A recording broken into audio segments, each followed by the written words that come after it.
Surat Yunus ayat yang ke-34. Kul katakanlah wahai Nabi Muhammad kepada orang-orang musyrik yang menyembah selain Allah.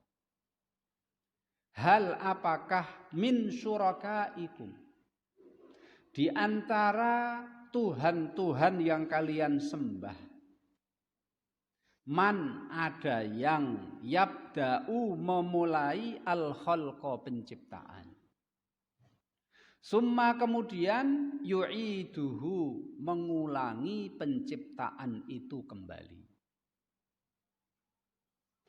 Qul katakanlah wahai Nabi Muhammad kepada orang-orang musyrik itu, Allahu adapun Allah lah yabda'u yang memulai al-khalqa penciptaan, summa yu'iduhu kemudian Allah lah yang mengulangi penciptaan untuk yang kedua kalinya. Fa'anna maka bagaimana tu'fakun kalian bisa dipalingkan. Ini merupakan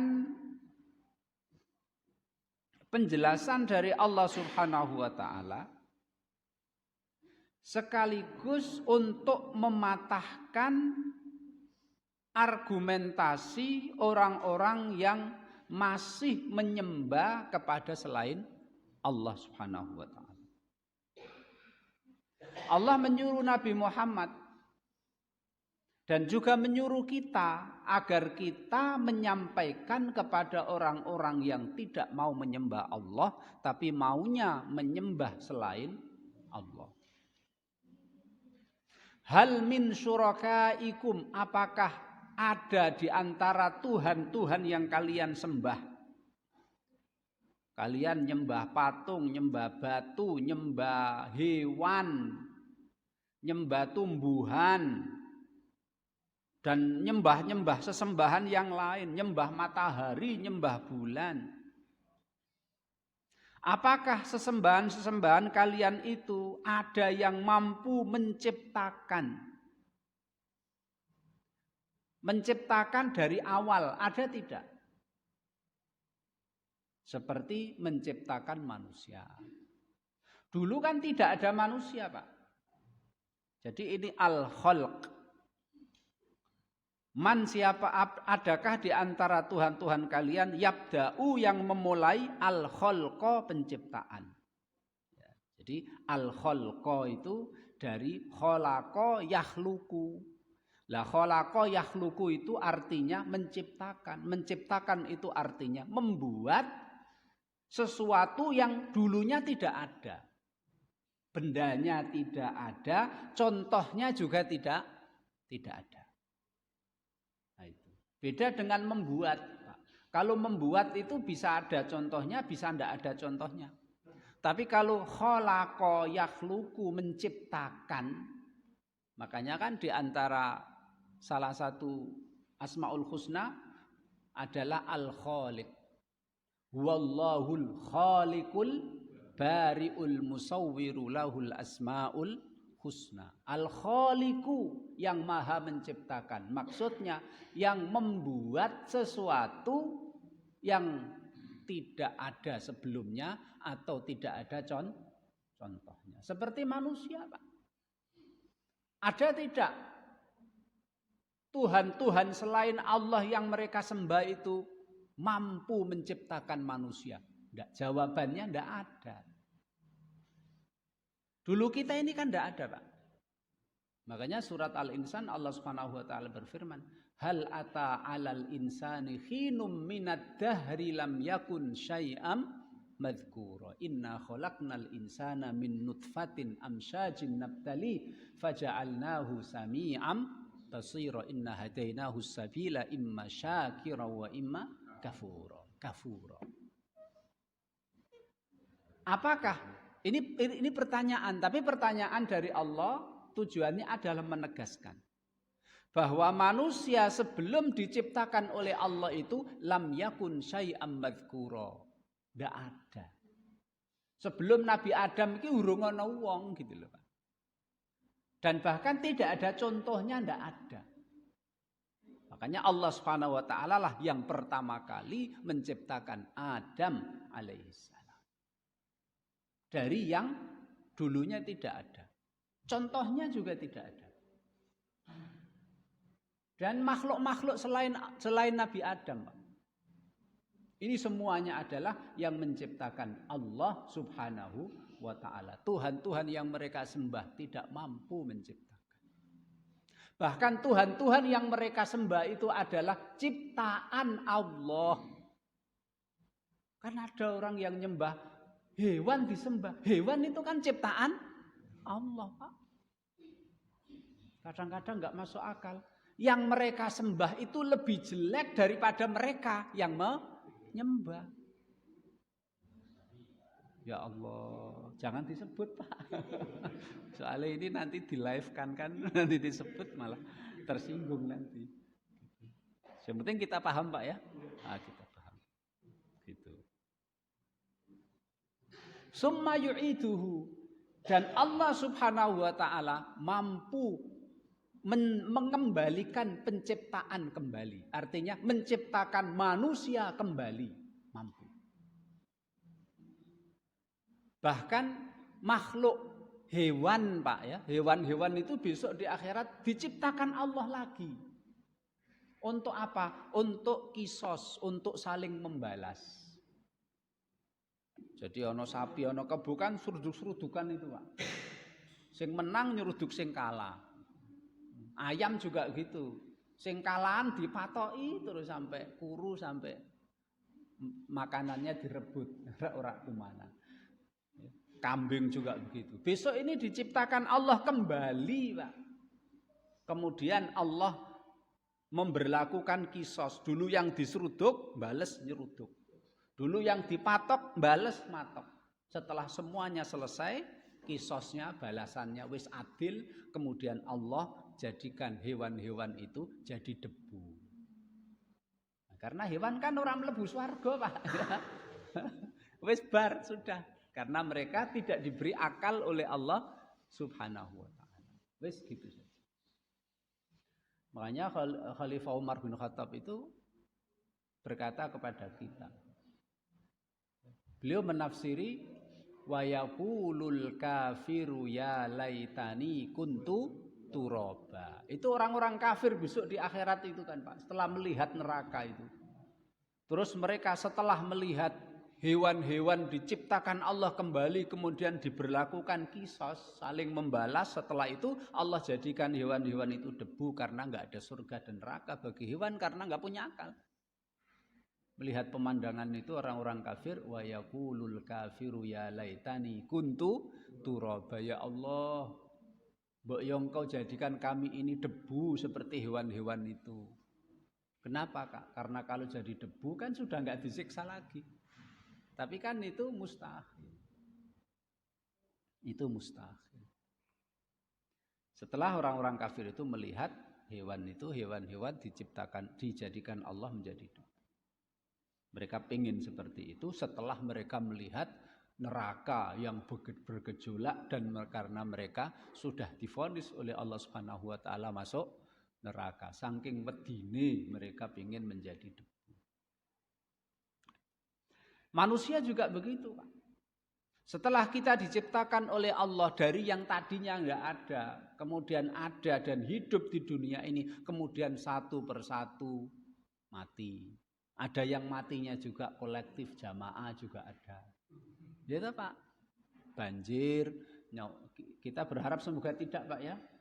Nyun sewu, ini cuma contoh ya. Halal bihalal, bismini malah bisa ya kan, artinya ada yang mati banyak, naudzubillahi min dzalik. Terus semoga kita tidak diberi musibah seperti itu. Naik pesawat atusan wonge Pak penumpang itu. Terus mesinnya macet akhirnya kan ya piye Pak, mandek ndok dhuwur kan ya tiba akhirnya. Matinya mati secara berjamaah.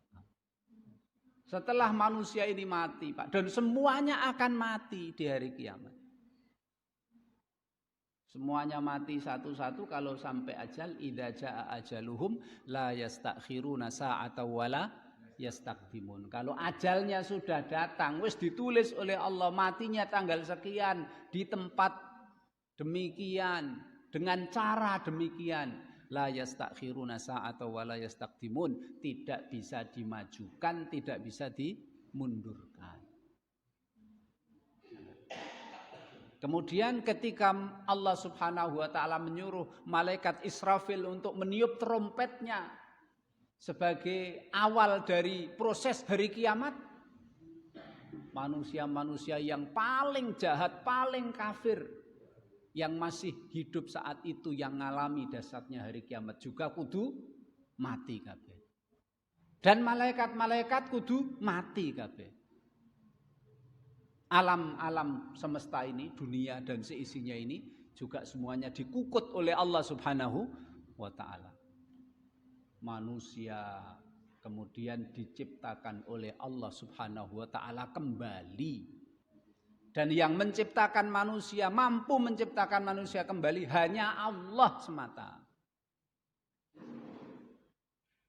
Kan besok itu kan Pak, ketika hari kiamat itu, bumi ini akan dibuat hampar. Sekarang bumi kan bulat Pak. Besok di hari kiamat bumi ini akan dijadikan oleh Allah datar, rata, tidak bulat. Kemudian setelah itu Allah Subhanahu wa taala menurunkan air hujan. Dan air hujan itu meresap ke tanah dan airnya mengenai tulang-tulang ekor manusia. Karena manusia ketika dikubur itu sudah hancur. Yang tidak hancur itu adalah ajbudzanab, tulang ekor. Dari tulang ekor yang kena air hujan itulah kemudian Allah menciptakan manusia. Penciptaan yang kedua, yang besarnya tingginya podo karo Nabi Adam. Penciptaan manusia Adam pertama kali, tingginya 30 hasta. Kalau tingginya 30 hasta, gedene ya kudu seimbang. Ora terus cilik 30 meter kayak wit klopo, enggak mungkin, Pak. Maksudnya kalau 30 hasta tingginya, besarnya juga seimbang. Dan ini adalah ciptaan manusia yang kedua untuk hidup abadi selamanya, tidak akan mati, Pak. Kalau kita ini paling 1,70 meter, paling dhuwur 2 meter, Pak ya. 2 meter wis jos luar biasa itu, aneh. Rata-rata 1,60, 1,65 ini badan kita ini kawit mulai lahir cilik, gede, tua terus mati. Karena fisik kita ini tidak diciptakan untuk hidup selamanya. Tapi penciptaan yang kedua itulah nanti untuk hidup selamanya. Di surga selamanya, penuh dengan kenikmatan. Amin. Ning mlebu swarga iki syaratnya kudu iman dan amal soleh. Kudu dadi wong Islam dan menjadi umatnya Nabi Muhammad, hatinya ada iman, ikut agama Islam dan beramal soleh. Jadi yang pertama kali menciptakan dari yang tidak ada dan tidak ada contohnya, kemudian Allah kemudian menciptakan kembali untuk yang kedua. Tidak ada yang mampu kecuali hanya Allah Subhanahu wa taala. Fa'anna tu'fakun, he orang-orang musyrik yang tidak mau menyembah Allah, maunya malah menyembah selain Allah. Fa'anna tu'fakun, kenapa kalian kok bisa dipalingkan? Mestinya kan menyembah Allah yang menciptakan pertama kali dan maha mampu untuk menciptakan yang kedua kali. Mestinya itu yang kalian sembah. Kok kalian bisa dipalingkan sehingga menyembah selain Allah Subhanahu wa taala? Sebabnya apa Pak Ibu? Sebabnya mengikuti hawa nafsu. Mengikuti hawa nafsu dan sebabnya setan menggoda mereka. Ya setan jin dan juga setan manusia. Alladzi yuwaswisu fi sudurin nas minal jinnati wan nas. Setan jin, setan manusia selalu menggoda kita agar pertama kafir, keluar dari Islam, aja sampai mlebu Islam, aja sampai dadi umat Nabi Muhammad, aja sampai nyembah Allah, nyembah selain Allah. Maka dalam hadis qudsi Pak, Allah Subhanahu wa taala berfirman, hadis qudsi, Allah Subhanahu wa taala berfirman, inni khalaqtu ibadi hunafa'a Faja'athumus syayatin fajtalathum aniddin. Innallaha inni khalaqtu ibadi khunafa'a. Sesungguhnya aku Allah menciptakan hambaku aslinya itu khunafa'a, lurus. Mentauhidkan Allah, siap menyembah Allah. Hunafa, hanifa, hunafa, lurus nyembah Allah, mengakui Allah sebagai Tuhan. Fajtalat humus syayatin, kemudian setan jin, setan manusia datang menarik mereka dari jalan yang lurus menjadi jalan yang bengkok. Menarik mereka dari menyembah Allah akhirnya menyembah selain Allah Subhanahu wa taala. Nah, makanya hadis juga Rasulullah sallallahu alaihi wasallam bersabda, "Ma min mauludin illa wa yuladu 'alal fitrah." Bayi yang lahir itu kan dalam keadaan fitrah, Pak. Fitrah itu apa? Mengakui Allah sebagai Tuhannya. Siap menyembah Allah Subhanahu wa taala. Fa'abawahu, kemudian banyak faktor yang membuat mereka keluar dari menyembah Allah. Di antaranya salah satu faktor adalah fa'abawahu, dua orang tuanya. Dua orang tuanya itulah yang berperan. Apa itu, Pak? Yunassiranihi au yumajjisanihi au yuhawwidanihi au yunassiranihi au yumajjisanihi. Orang tuanya, kalau dua orang tuanya Majusi, akhirnya anaknya diajari agama Majusi itu, Pak. Orang tuanya Yahudi, akhirnya anaknya diajari agama Yahudi. Orang tuanya Nasrani, akhirnya anaknya diajari agama Nasrani, akhirnya dibaptis itu kan, Pak. Nah, itu salah satu faktor. Neng alhamdulillah bapak ibu kita Islam, akhirnya kita lahir, akhirnya diajari bapak ibu kita masuk agama Islam, diajari bapak ibu kita Islam, diajari bapak ibu kita iman. Nah,